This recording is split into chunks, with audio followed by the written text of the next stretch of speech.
Welcome to the Steve Reeve Podcast with the best moments from the past week and a few things that didn't make it to air. Powered by Coldwell Banker Ford McMurray. We love YMM. Tuesday. 71% of people polled in obviously a recent poll look forward to canceled plans. Shocking news. Also breaking, most people enjoy food. Of course we like canceled plans. This shouldn't be a surprise. I mean, 71% of people, that's an interesting number. But the only reason that there's a 29% of a holdout is because of those specific plans. There are those plans that are a pain or maybe expensive to reschedule. Those are not great plans to have canceled on you, especially if they're from the place that you have paid the money to, right? Like the venue, the hotel, the airline, whatever, right? It can be a pain in the ass, for sure. But the rest of it is more than welcome cancellations. All of it, the social duties off of the calendar, the pants, they are coming back off along with the pressure, right? Along with the pressure. A date for lovers of the number 2. Absolutely. It is 2/22/2022 today, and people are losing their minds about it. It's actually really funny to me. And, whatever. Celebrate whatever small, little, insignificant or extremely significant thing you want to do. So funny that people were already losing their minds over February 2nd, being like, look at all the twos! Look at all the twos! I can't believe it! Holy cow, have you ever seen so many twos? No, I guess I haven't. And then February 20th came by just a couple days ago, and they were like, oh my god, another twos! So many twos again! You've been blowing your top too early, I'm afraid. Today is the most twos possible in a date for 200 more years. Yeah, 200 more years. It'll have to be 2,222 February 22nd before we actually see this topped. And then we have to add another digit to things, so it's more like another 10,000 years. All right? So, this is the last time in your lifetime that you're going to be able to enjoy so many twos in the date. Whatever that means, I guess. You're listening to the Steve Reeve Podcast from 100.5 Cruise FM. Very interesting. 2 halves of an infamous lyric sheet of a Jimi Hendrix show has been put back together. It was torn in twain in 1967 on February 20th, so almost to the date. There's a Hendrix gig. Bath Pavilion was the name of the spot, in place of Chuck Berry, who had to cancel his performance, so yeah, he wasn't even supposed to be here that day. But 2 young, teenage at the time women were trying to wait at the stage door to get an autograph. No blank paper around. He tore a page from the notebook, then rips it in half, signs each half, gives it to the fans. They go on their way. 55 years later, the pair of them have gotten together and in person have attached the 2 pieces of the set list once again. And it's actually a road to reuniting these 2 halves and these 2 people that started with the reach out of looking for each other in 2021. And less than a year later, they managed to actually track each other down. The power of the internet. Led Zeppelin in the news again, specifically because of John Paul Jones and putting When the Levee Breaks down for a charitable cause. In fact, it's a new recording featuring 17 other musicians from around the world and recorded for part of the Playing for Change's Songs Around the World initiative, which aims to raise funds and raise awareness for conservation efforts. Organizations like Conservation International, American Rivers, the WWF, Reverb, and Playing for Change Foundation. Meanwhile, Slash has been loosely teasing some even more new old music from Guns N' Roses. Of course, they, not too recently, but in the last year, released Absurd and Hard School. New singles, but technically old tracks because they were originally envisioned in the infamous Chinese Democracy album recording sessions, just never actually made the cut. Well, now Slash is saying that there is new material coming. Everybody's always asking, as he told Consequence of Sound. I would imagine that there will be 1 or 2 songs that come around the time that we hit the road in June. Makes a lot of sense. Help promote the shows, help promote the music, all coming together. Wednesday. We've got a theory. I've got a theory about yesterday. Yesterday was #Tuesday. I was actually out to dinner with friends and told them about, they knew about the lots of twos thing. Everybody did. But I was like, yeah, and on a Tuesday too. Mind exploded. And that's just it. We all latched onto it. All of us, because it's kind of interesting and fun, right? And we are desperate for more of kind of interesting and fun in our lives. I'm dead set on this. I think we would have made a big deal even if it wasn't weird circumstances, pandemic, awful things going on. But still, I think it just extra hit because of it. And it's... We're desperate for more interesting and fun, but it's like expressing joy and appreciation for interesting and fun for something these days is immediately met with the equal and opposite reaction. But that's because it's associated with something. This, a date on the calendar, is just a date on the calendar, so it's not linked to any person or party or company or movement or brand or franchise or platform. Hashtag Tuesday honestly has more to do with an ancient guy named Gregory, I'm guessing, and a couple of egotistical Caesars that put in extra months after Gregory was done with his 10. Anything that's going on today, no association greater than that, and who cares, because you could also argue that that exact same association stands for every single date on the calendar. So, I mean, enjoy your Tuesday, and in 200 years, some children will enjoy the next one. A man from Edmonton has got a new unofficial record under his belt. This guy put on an insane amount of shirts to run a half marathon, and the visual's pretty good because he kind of looks like a Sasquatch or something. His body shape is just off. Name is David Elliott, and he was set to break the Guinness World Record for most shirts on his person during a half marathon, and in his own words, he says, it hurt. Unofficially calling it at 90, apparently, which would break the record of 76. However, it's weird. He's saying it's unofficial, maybe just because it needs to be ratified and it takes time to hear back from the people. I get that. But he says he thinks he did it, and that, he was looking to do 100 t-shirts. But 90's pretty good. 90's pretty good. He just wanted to do it to make people smile and make people laugh and make someone's day a little bit better. So he hurt for us. For us, you see. Now you go back out there and you make it official. All right? Put 91 shirts on and run that track again. The good news is you can reuse most of those shirts, like pretty much all of them, except for maybe the few shirts at the very core of the shirt monster that managed to soak up sweat even in minus 30-degree weather. Skip those ones. Get refreshers. Hey Alexa, play the Steve Reeve podcast. Time for a little bit of music news, starting off with Daft Punk. Yes, electronica music for sure, but one of the most influential electronic acts of all time. 1 year ago, yesterday, they announced that they were going to be breaking up, retiring, what have you, and yesterday, on that 1 year anniversary, they happened to reveal that they're going to be putting out a 25th anniversary of their debut album, Homework, Special Edition, Deluxe Edition, plus a live stream, not of new stuff, but actually a classic recording, a live stream of a performance that they did back in 1997. And they weren't even wearing their signature helmets yet. You actually get to see the people underneath the robot suits. Yeah, very, very cool. And they did that, of course, on the Tuesday, and they started their live stream at 2:22 in the afternoon, Eastern time. It's really, I guess, on brand for the act for sure, but I am 100% curious about what those expanded versions and cuts are on that deluxe version of the album. Gimme. Unfortunately, we've got sad news for the remainder of our music news segment this morning, starting off with the lead singer of Procol Harum, Gary Brooker, passing away. The age of 76. He was very accomplished as a musician, played piano, composed, he was a lyricist, and unfortunately he was being treated for cancer and died peacefully at home over the weekend, according to a statement from the band's website.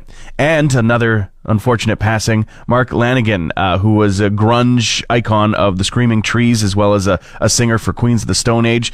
He died at the age of 57. This man has worked with so many different artists, including Kurt Cobain before his death, Moby, Isabel Campbell, Nico Case, and the list goes on and on and on and on. And he passed away as well at his home in Killarney, Ireland, and no other information given at the time other than the fact that he was with family. It's chilly weather out there. It's not just because of the fact that it's cold, but you know what? This is the kind of weather where I really like chili. Chili is like, it's like soup weather, stew weather, anything that's really warm and sticks to your guts, as my mom would say, and, keeps you in that warm state is A-okay for me. And chili is in the news again because of a very famous recipe, talking about Kevin Malone's chili from The Office. Yes, you remember the scene where he dumps about 40 liters of it all over the carpet. How many times have they had to replace the carpet in that place? I don't know. But apparently, this recipe, though it has been available in certain parts of the internet, or at least people claim, it actually has been released by NBC directly in a very, very unlikely spot. It's a recipe passed down from Malone's for generations. It's probably the thing I do best. He slips in it.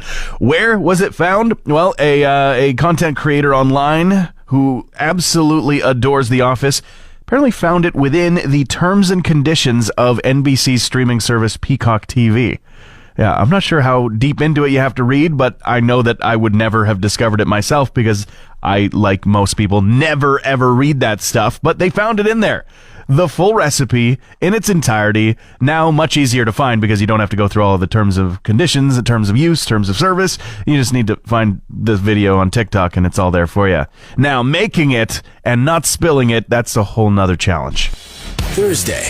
Absolutely huge. Chunky is the term. Chunky. There's a massive black bear named Hank the Tank, wanted by California law. At face value, it's so funny. It's not great. People's homes have been broken into. There's worry that, unfortunately, the bear may have to be euthanized. Hopefully, a lot of people are calling for him to be extracted and put into a sanctuary of some kind. More to come on that when he is actually located. Somehow, he is evading the law while being the most gigantic bear you can imagine, weighing over 500 pounds.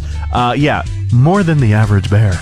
And also, it appears that he has skipped hibernation because the timeline of events seems like he's been breaking into houses throughout the winter. He should be sleeping off the fat stores. Instead, he is just locked into adding and adding and adding, living his best life. He's so big that he's just learned how to just bust through garage doors. Hank the Tank. You'll see him coming. You'll see him coming. I mean, unless you're sleeping. A bear on the run from California law. I don't know. Something about that just absolutely tickles me. But also, it's not lost on me that there's a metaphor for a giant bear breaking into neighboring houses. That's not lost on me this morning. New Green Day music is coming. We got some music news updates for you. And they have just teased that something called 1972 is coming. Happens to be the birth date of members of the band, birth year rather, and just all over their social media, TikTok, on Instagram, on everything, they have shared exactly 10 seconds of this track.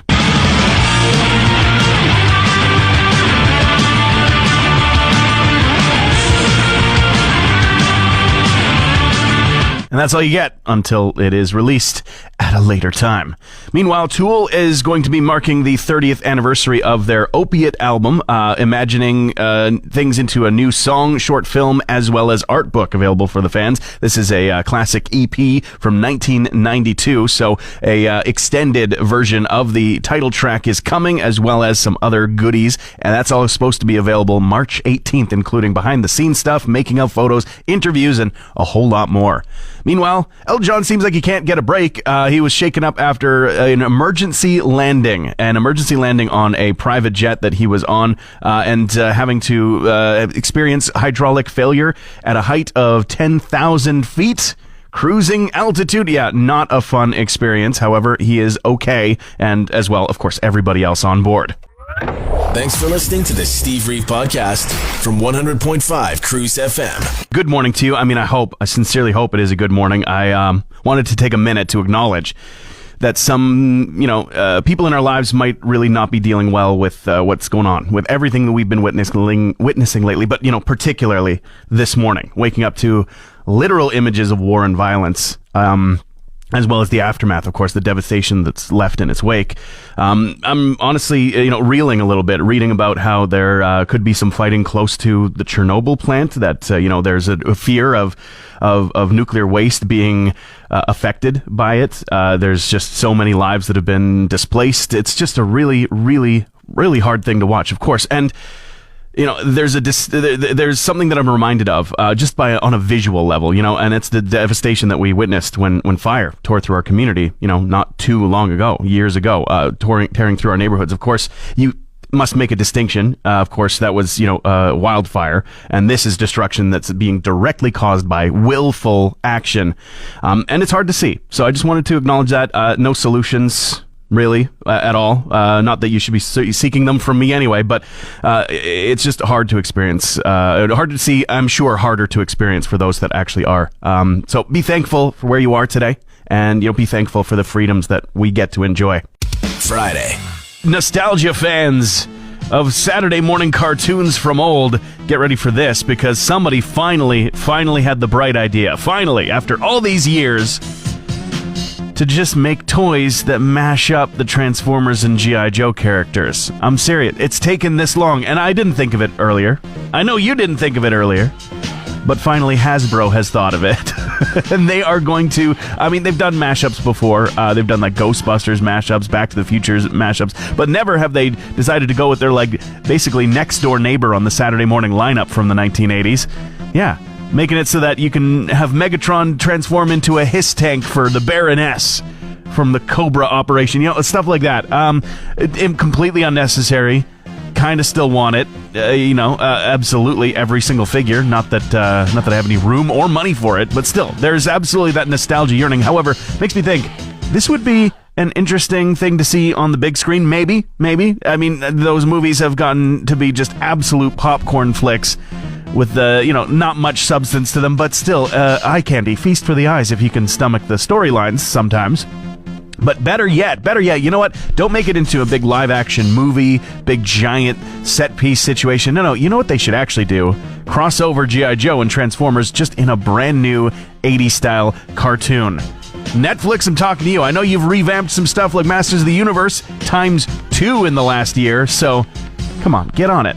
Do you want to be smelling dog poo for 2 months straight and make $6,500 for it? Yeah, there's a company out there in the world, and of course I haven't read the details. I don't know if it's available to Canadian residents, blah blah blah, but they are offering a sum of money to smell your own dog's poop after feeding it different types of food is the whole idea. That's why it's going to take about 2 months, because testing the effects of different diets on digestion, stool odor, as well as general health. And hopefully these foods are not going to be doing anything bad to the health, but even with people, certain foods just don't mix well with certain individuals, and I think that's really the case. They're looking for any trends of foods that make doggies' tummies maybe not so good, but then you run the risk. Diarrhea dog running around the house. You don't want that. Even for $6,500, that seems like a tall order. But you know what?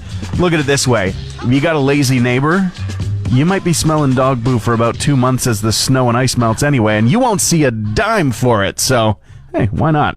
Dave Grohl is facing the gauntlet of hot ones. 10 hot wings, 10 even hotter questions. I think they say spicy. I could have it a little bit wrong. I'm a big fan, though, of the series on YouTube from First We Feast. Sean Evans, fantastic interview conductor for sure. But this one, Dave Grohl kind of flipping things on him just a little bit. He's taken over. And I think that's kind of how Dave Grohl operates, right? This episode just showed up yesterday, almost 1.5 million views already. Holy cow. And if you haven't watched yet, I highly recommend. I was just looking for a clip to share with you from it, and full disclosure, 100% cards on the table, I got totally distracted just watching it, and I didn't grab a clip at all. But I can tell you, really cool to hear about kind of the advent of this Studio 666 movie that's out today. Horror comedy, like full-fledged horror comedy from the Foo Fighters, from the brain of Dave Grohl. And if you're not aware of this, go watch the trailers. The Red Band one made me laugh, and it's super gory. But this is the whole story of them trying to record an album in some haunted house, and Dave Grohl gets possessed. The rest of the story is going to be in the movie for you. But I guess the impetus of this was that he was just in a house that kind of was creepy doing demos, thought maybe we'll record the album here. Boom, epiphany. What if we do a super low budget slasher movie? He's pitching it to the band as if it's going to be, run and gun, just shooting with whatever cameras we can find, and just this ridiculous thing, kind of akin to some of the action they've gotten into their music videos before. They've had very cinematic music videos. Pitches the idea, band says, yeah, sounds good. And the next thing he knows, there are table reads being scheduled, there are millions of dollars being thrown out, they're getting daily cuts of the footage, and they're going as a band like, oh no, we actually made a real movie. which is cool. I want to see this real movie that they made. Good thing we got a chance to this weekend, today. And in the meantime, check out that Hot Ones episode. One for the all-time greats. You're listening to the Steve Reeve Podcast from 100.5 Cruise FM. Roxy Music, band looking to re-release all of their 8 studio albums on vinyl throughout the year. So this is going to start off in April with their self-titled debut, and as well For Your Pleasure, which was their second album released, and the rest with, dates to come. Self-titled debut album turning 50 years of age this year, by the way. Yeah, some early 70s music for you, re-released on the best medium to actually listen to classic music on.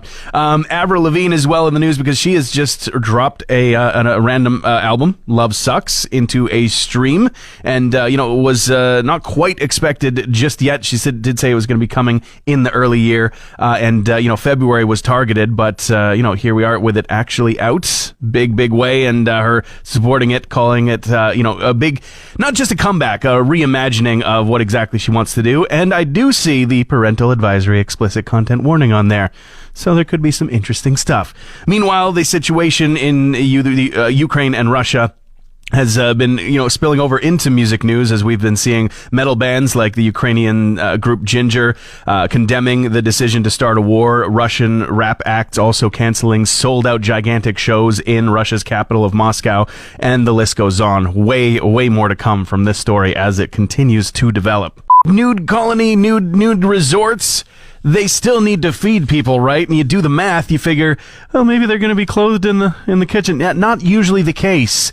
And there's a story that I was just reading about a naturist park in Canada with the head chef explaining what it's like to cook in the nude and why it's so enjoyable. And honestly, maybe not full nude, but a shirtless cook has definitely happened more than a dozen times in my life for sure. In fact, even when I was, a little bit younger, living with roommates, living with the boys, it used to be like a weekend traditions. They make the big breakfast, but whoever's cooking the bacon, you can't just cook that. You got to be manly. Take your shirt off. Cook it without your shirt on. Feel the grease. Feel the burn. It's silly, but it's fun. And also a chance for hair to get in there. That's what I care about. I don't care if you're cooking food nude. Just don't get any hair in it. And I don't care where that hair originated on your body. Doesn't matter the location. It's a hair in my food. I don't really like it. But I mean, bacon, the ultimate that I think everybody will think of when they think of difficult food to cook in the nude. But I want to know, what else do you think would be a nightmare to cook nude? Or conversely, what's a really easy thing to cook nude? Regardless of all of that, I just can't help but think of the song If You're Into It by Flight of the Conchords. If you haven't heard it, worth it. And then maybe later we'll get hot by the refrigerator in the kitchen next to the pantry. You think that might be what you fancy? In the buff, being rude, doing stuff with the food, getting lewd with this food. We heard that's what you are into. Do you think that could be something that you think you could be into? Strange times, of course, it feels like, and maybe an exaggeration, and not to discount the fact that there has been good and joy to be seen and to be felt, both on a large scale and just on a personal, intimate level in your own lives. The last several years, there has been good. But it does kind of seem like there's some truth to the idea that, since 2016 hadn't been great. Each year's gotten something going on that's not so lovely. And I mean, one door of the pandemic looking to be closing very slowly, but finally closing nonetheless. And now opening the door to just war and uncertainty in the far east of Europe. And just... it's crazy to watch. It's disheartening to watch, of course, and that's really what we do from this vantage point, is we just get to observe it. Of course, you can help out if you want. I saw Shauna McKinnon was sharing several resources for ways that you can help out with the people of Ukraine on our social media just yesterday. But, it's just weird. Dystopian kind of future has become the everyday reality, to the point where now I'm seeing, just scrolling through YouTube, a video with a title like, and I quote, this is real, "How to Make Potatoes While Dread Presses In From Every Direction." A video from John Green specifically. I haven't even watched it yet, but just the title alone has me going, yeah. I get it. I totally get it, because we're in this zone of, we got to still move on with real life and get the day done despite everything. And it's just weird. It totally is weird. But the best advice I have is not great advice, but still just a hopeful urge to say, hold tight. Like Dave D, Dozy, Beaky, Mitch, and Titch said way back in the day, hold tight. Transmission over. Want more Steve? New podcast episodes happen every Friday, or just tune into the Steve Reeve Show. Weekday mornings starting at 5:30 a.m. on 100.5 Cruise FM.